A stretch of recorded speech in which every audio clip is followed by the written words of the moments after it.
오늘 주시는 하나님의 말씀은 시편 89편 1절부터 11절까지의 말씀입니다. 할렐루야. 오늘 이 시편 89편 말씀은 다윗의 언약이라고 할 수 있습니다. 하나님께서 다윗을 통해서 맺은 언약을 노래하며 시로 읊은 것입니다. 신약이 없다면, 예수 그리스도께서 오시지 않았다면 이 시편 89편은 계속해서 다윗이라고 하는 한 인물에 대한 찬사와 찬양과 또 그를 높이는 노래가 될 것입니다. 그러나 예수 그리스도께서 다윗의 후손으로 이 땅에 오셨습니다. 예수님으로 말미암아 신약이 생겼고, 또 신약이라고 하는 아주 중요한 구약의 모든 약속과 언약의 완성인 신약의 관점에서 시편 89편을 보게 되면, 이 89편은 단순히 다윗의 개인과 혹은 그의 일가를 향한 약속이 아니라 다윗의 후손으로 오신 예수 그리스도를 분명하고 아주 극명하게 보여주는 놀라운 예언적인 시인 것을 볼 수 있습니다. 우리는 그러므로 시편 89편을 통하여서 다윗이라는 한 인간을 보는 것이 아니라 다윗의 후손으로 오신 예수 그리스도의 어떠하심을, 또 그분이 오셔서 이루셔야 될 일들을 여기서 대할 수 있게 됩니다. 자, 그 내용으로 들어가 보겠습니다. 1절. 내가 여호와의 인자하심을 영원히 노래하며 주의 성실하심을 내 입으로 대대에 알게 하리이다. 원문으로 보면 이렇습니다. 여호와께서 베푸신 인애들을 영원토록 나는 노래하며 대대로 당신의 성실하심을 나의 입으로 알게 하리이다. 여기서 이 두 가지 단어가 시편 89편에 계속 반복이 됩니다. 하나는 인애라는 말입니다. 인애, 캐세드라고 하죠. 인애. 그 다음에 또 한 가지 단어는 성실하심입니다. 우리말로는 이 성실하심이라고 표현을 하겠지만 이것이 여러 가지 뜻이 있어요. 뭐 믿음직스럽다, 또 아주 튼튼하다, 견고하다, 흔들거림이 없다, 그런 뜻입니다. 하나님께서 우리에게 베풀어 주시는 이 두 가지, 인애라고 하는 것은 잘한 것도 없는데 보살펴 주는 것이죠. 또 내가 뭔가 하나님 앞에 드릴 것도 없는데도 하나님이 그냥 나를 받아주시는 거죠. 용서해 주시고 품어 주시고 또 항상 내 곁에 함께 해 주시고, 뭐 이렇게 좋은 의미를 가진 말이 이 캐세드라는 말, 인애라는 말입니다. 하나님은 그러한 그 인애로서 우리와 함께 하시는 거예요. 하나님의 그 인애가 어디에서 가장 극명하게 드러나느냐 하면, 우리 구주 예수 그리스도를 이 땅에 보내심, 그리고 그 예수님이 십자가에서 죽으심, 그리고 부활하심에서, 다시 말해서 예수님에게서 그 인애가 가장 극명하게 드러나요. 그래서 요한복음 3장 16절에 이렇게 말씀하고 있지 않습니까? 하나님이 세상을 이처럼 사랑하사. 그래서 이처럼 사랑했다라는 말을요, 성경학자들은 일치하게 뭐라고 해석하냐면 한없이 사랑했다, 끝없이 사랑했다. 이 끝없는 사랑, 하나님의 한없는 사랑을 오늘 이 본문의 용어로 표현하면 인애입니다. 인애. 이처럼 사랑하사 어떻게 하셨어요? 독생자를 주셨으니 이는 저를 믿는 자마다, 그분을 믿는 누구든지 멸망치 않고 영생을 얻게 하려 하심이니라. 그래서 이 멸망이라고 하는 것은 파멸입니다. 모든 것이 다 끝나는 것입니다. 다 끝장나서 지옥에 던져질 수밖에 없는 자인데, 하나님은 우리를 멸망시키지 않습니다. 우리의 행실이나 우리의 모양이나 우리의 삶을 보면 의당히 당연히 멸망받아야 마땅한데 멸망시키지 아니하시고 하나님이 우리를 건져내셔서 우리에게 영원한 생명을 주시는 거예요. 이게 예수 그리스도께서 오셔서 우리를 위해서 하신 일입니다. 바로 그것을 노래하는 겁니다. 하나님께서 우리에게 인애를 베푸셨다. 그리고 인애를 베푸신 하나님은 이랬다 저랬다 하는 게 아니에요. 어느 통계를 보게 되니까 자녀가 부모에게 가장 큰 불만이 뭐냐라고 물어봤어요. 그랬더니 자녀들이 하는 얘기가 부모의 일관되지 아니하는 성격, 부모의 이랬다 저랬다 하는 그런 말, 그게 제일 불만이래요. 그래서 엄마 된 입장, 아빠 된 입장에서 그런 통계를 보면 좀 억울하기도 해요. 엄마 아빠가 항상 자녀를 사랑하지요. 근데 마음이 그런데 실제로 우리의 삶을 보면 자녀를 대할 때 우리가 우리의 감정에 기복을 타지요. 내가 기쁠 때는 자녀가 어쩌니 잘못했어도 그게 다 이해가 되는데 어떤 때는 내가 좀 기분이 우울하고 요즘 세상 말로 하면 좀 꿀꿀하고 그러면 괜히 귀찮아지고 막 그럴 때가 있다고요. 그런 걸 자녀들이 본다는 거예요. 자녀들은 부모가 로봇처럼 항상 똑같기를 바라는 것 같아요. 그러나 우리 하나님은 우리와 달라요. 우리 하나님은 항상 변함이 없으세요. 우리는 때로 물론 사랑하는 마음은 있지만 자녀들을 대할 때 조금 기복이 있단 말이에요. 내가 우울하면 자녀를 대할 때 좀 우울하게 대하고, 내가 기쁘면 자녀를 대할 때 좀 기쁘게 대하고 그러는 것이 있어요. 그리고 어떨 때는 이렇게 했다가 또 다른 때는 저렇게 우리가 요구하기도 해요. 그럼 자녀들이 그렇게 얘기하죠. 왜 엄마나 아빠는 말이 번번이 다르냐고. 어떤 때는 이렇게 얘기하고 어떤 때는 왜 저렇게 하느냐고 그렇게 따질 때가 있잖아요. 불만이 있다는 얘기죠. 그러나 우리 하나님은 다르세요. 하나님은 항상 그 자리에서 항상 변함이 없는 그러한 태도와 그러한 마음과 그러한 성품으로 우리와 함께 해주시는 거예요. 그거를 여기서는 성실하심이라고 말씀하고 있는 것입니다.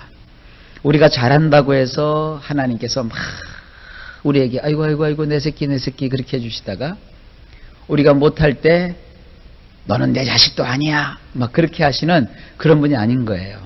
하나님은 항상 변함없이 떠오르는 태양처럼 우리에게 한결같은 은혜를 베풀어 주시고 우리를 기다려 주시고 우리를 참아 주시고 또 우리가 아무리 잘못된 세상에서 죄악 속에 있다가도 돌이켜서 하나님께 나오면 언제나 받아주시는 아주 한량없이 마음이 넓으시고 항상 우리 편이 되어주시는 그런 성실하신 하나님이십니다. 자, 그렇게 인애를 베푸시고 성실하심으로 가득 찬 그 하나님 앞에서 이제 어떻게 하겠느냐? 그게 2절입니다. 내가 말하기를 인자하심을 영원히 세우시며 주의 성실하심을 하늘에서 견고히 하시리라 하였나이다. 원문을 보면 해서 나는 말하였나이다. 영원토록 인애로우심이 세워질 것입니다. 하늘들 그 속에 당신의 성실하심을 두실 것입니다. 자, 1절 말씀의 연속이죠. 제가 이 설명을 조금 전에 다 드렸습니다. 다시 한번 얘기를 하면 하나님의 그 인애로우심은 한순간에만 끝나는 것이 아니라 영원토록 그 인애로우심이 세워질 것이다. 영원토록 그 인애로움이 세워질 것이다. 이건 뭐냐면 하나님께서 인애를 베푸시고 그 베푸신 인애가 계속될 것이라는 거예요. 하나님의 인애가 예수 그리스도 안에서 극명하게 나타났어요. 그럼 예수님 앞에서 하나님이 보이신 그 인애로우심은 이스라엘 백성을 위한 것만이 아니고 또 예수님이 이 땅에 오셔서 계셨을 때에만 그 인애가 나타난 것이 아니라 그 인애가 계속해서 영원토록 지상에서 저 천국까지 그 천국에서도 끝없이 그 인애는 계속될 것입니다. 그리고 우리가 보게 되는 저 온 하늘들 속에 하나님의 성실하심을 주께서 두실 것이라 그랬어요.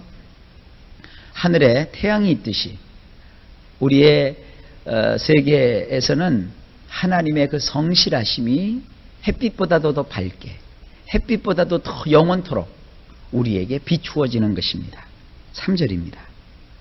주께서 이르시되 내가 나의 택한 자와 언약을 맺으며 내 종 다윗에게 맹세하기를.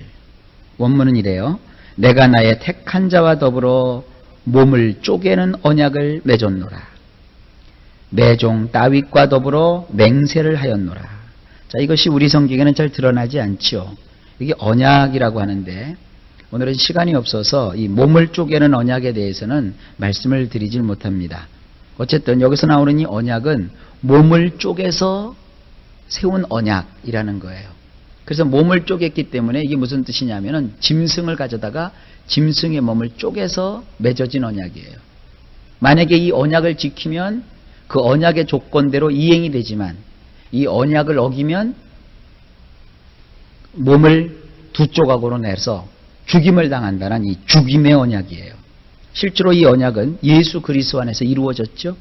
예수님께서 십자가에서 몸을 쪼개셨잖아요. 누구 때문에? 우리 때문에. 우리가 언약을 어겼기 때문에. 자, 그것은 나중에 좀 살펴보기로 하겠습니다. 바로 하나님은 이 다윗과 언약을 맺으시면서 결국은 우리를 위해서 하나님의 인애와 하나님의 성실하심을 보이기 위하여 예수 그리스도를 보내시겠다는 말씀이에요. 4절입니다. 내가 내 자손을 영원히 견고히 하며 내 위를 대대에 세우리라 하였다 하셨나이다. 자, 원문은 이렇습니다. 영원까지 이르게 될 내 씨를 내가 준비하리라. 내가 세우리라 대대로 내 보좌를. 이건 아주 우리 예수 그리스도에 대한 직접적인 예언이죠. 그래서 씨라고 하는 것은 예수님을 뜻하는 것입니다. 내가 영원토록 이르게 될 너의 씨를 준비하리라. 영원한 씨죠. 이것은 예수님이세요. 그래서 내가 세울 것이다. 대대로 내 보좌를. 다윗의 위를 이어서 우리 예수님이 영원한 왕이 되신 것이죠. 5절입니다. 여호와여 주의 기사를 하늘이 찬양할 것이요 주의 성실도 거룩한 자의 회중에서 찬양하리이다. 그래서 어떤 일이 벌어져요? 원문은 이렇습니다. 하늘들은 찬양할 것입니다. 당신의 그 놀라운 일을 말입니다. 여호와시여 당신의 성실하심 또한 거룩한 자들의 모임 가운데 있나이다. 그렇죠. 하나님께서 그 몸을 쪼개는 언약을 맺으시고 그 언약대로 예수님을 보내주셔서 그 예수님이 다윗의 씨로 이 땅에 오셔서 구원을 이루신단 말이에요. 그러면 그 결과 어떤 일이 벌어져요? 하늘들도 찬양한다는 것이에요. 하나님이 행하셨던 그 놀라운 일, 독생자 예수님을 보내신 이 놀라운 구원을 찬양할 것이라는 거예요. 그리고 하나님의 그 성실하심이 거룩한 자들의 모임 가운데 있다는 거예요. 우리가 거룩한 자들이에요. 그래서 우리는 뭐라고 그래요? 성도라고 하죠. 성도. 사실 성도님들이 그걸 잘 모르더라고요. 교회에서 성도 그러면 제일 평신도를 성도라고 하고 이제 성도에서 집사가 되고 또 권사님이 되고 또 장로님이 되고 그러는 줄 알아요. 그래서 성도님 그렇게 불러주면 좀 시큰둥해요. 장로님, 권사님, 집사님 이렇게 불러주면 사람들이 좋아해요. 아니에요. 진짜 좋은 게 성도라는 거예요. 성도. 거룩하다는 거예요. 이 집사니, 장로니, 권사니 하는 건 뭐냐면 일을 위해서 맡겨주신 직책이라고요. 원래 우리의 본래의 그 불려지는 호칭은 뭐냐? 성도입니다. 성도. 저는 사실 목사지만 하나님 앞에서 성도라고 불리는 게 그렇게 좋아요. 난 거룩한 백성이 됐잖아요. 하나님이 빼내신 백성이 됐잖아요. 바로 그거예요. 이 성도들의 모임 가운데 하나님의 성실하심이 있다고요. 교회는 항상 모이면 예배를 드리죠. 예배 가운데 빠지지 않는 게 뭡니까? 찬송이고 또 하나는 말씀이잖아요. 여기 그거 아닙니까? 5절에 찬양하는 거예요. 뭘 찬양하는 거예요? 우리를 위해서 구원을 베푸신 하나님의 인애로우심을 찬양하는 거예요. 그리고 또 여기 뭡니까? 성실. 가장 성실한 것을 우리는 뭐라고 그래요? 하나님 말씀이라고요. 세상은 변해도 주의 말씀은 변하지 않습니다. 그래서 항상 우리는 모일 때마다 구원하신 하나님을 찬양하고 그분의 성실하신 말씀을 우리가 배우고 익히는 거예요. 바로 여기 나오는 겁니다. 5절. 그 다음에 이제 6절로 넘어갑니다. 대저 궁창에서 능히 여호와와 비교할 자 누구며 권능 있는 자 중에서 여호와와 같은 자 누구리이까. 이게 찬양의 내용이에요. 원문은 이렇습니다. 실로 어느 누가 궁창 가운데서 여호와와 동등할 것이며 힘을 가진 자의 아들들 가운데 여호와와 같겠나이까. 여호와 외에는 없다는 것이죠. 하나님 외에는. 7절입니다.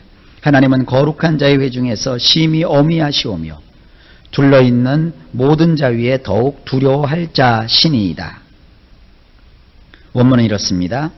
하나님은 거룩한 자들의 모임 가운데서 아주 크게 두려워해야 할 분이시며 그분을 둘러싸고 있는 모든 자들 위에 숭배받을 분이십니다. 그러니까 하나님은 마땅히 예배를 받으실 분이라는 것입니다. 그 다음에 8절 여호와 만군의 하나님이여 주와 같이 능한 자 누구리이까. 여호와여 주의 성실하심이 주를 둘렀나이다. 원문은 이렇습니다. 여호와 모든 군대의 엘로힘이시여 어느 누가 당신과 같이 강할 수 있겠나이까. 야이시여. 이스라엘 백성들은 하나님을 야라고 부른다고 그랬죠. 야이시여.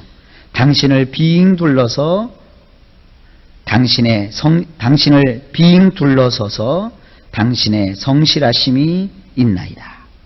그러니까 하나님을 빙 둘러서 뭐가 있어요? 하나님의 성실하심이 있다는 거예요.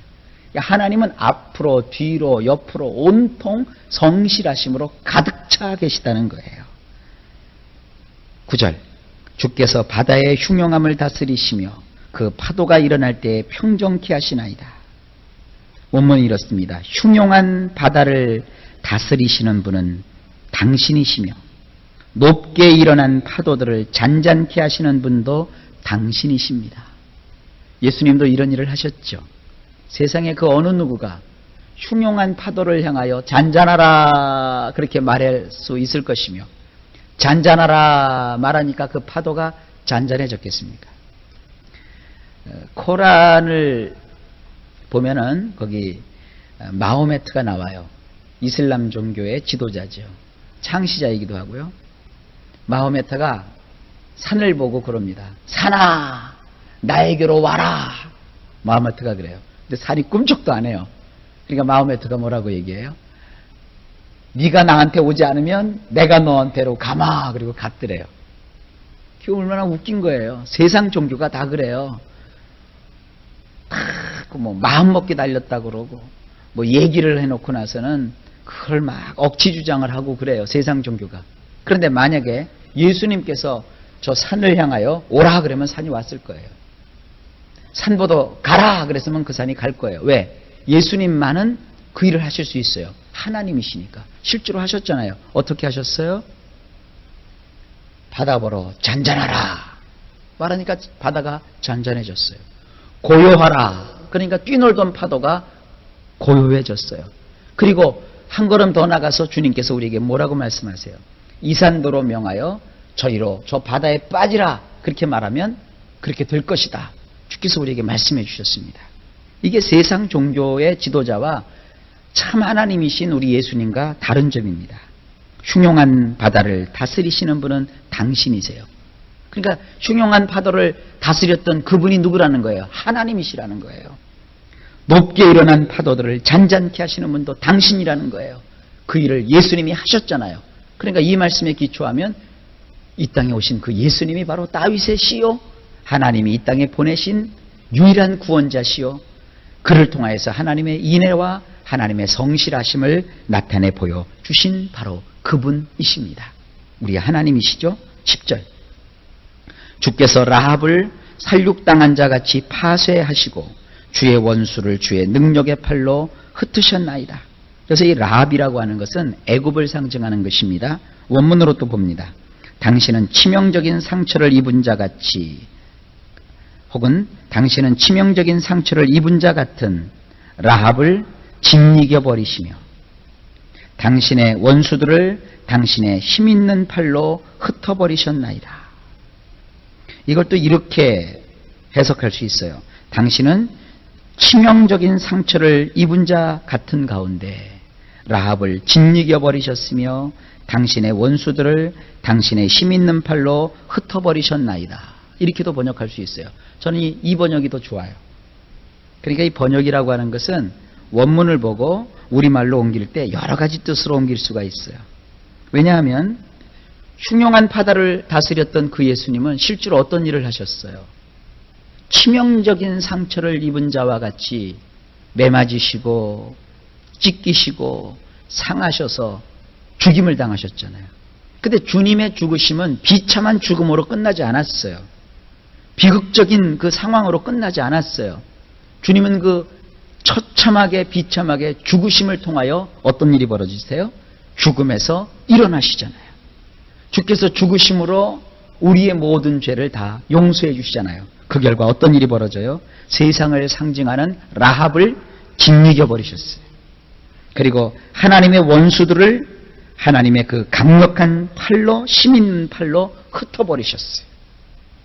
우리 예수 그리스도께서 하나님의 인애와 성실하심으로 우리에게 오셨고 그 예수님은 결국 십자가에서 희생하심으로 라합을 짓이겨 버리시고 하나님의 원수들을 다 무찔러 버리신 거예요. 그래서 우리를 건져내시고 구원하신 겁니다. 11절입니다. 하늘이 주의 것이요 땅도 주의 것이라 세계와 그 중에 충만한 것을 주께서 건설하셨나이다. 원문은 이렇습니다. 하늘들은 당신의 것이오며 또한 땅도 당신의 것입니다. 세계와 그 가운데 가득한 것을 당신이 세우셨나이다. 여기 보면 하나님께서는 하늘도 하나님의 것이요 땅도 하나님의 것이라고 말씀하십니다. 세계와 그 가운데 가득한 것을 당신, 곧 하나님이신 당신이 다 세우셨다는 거예요.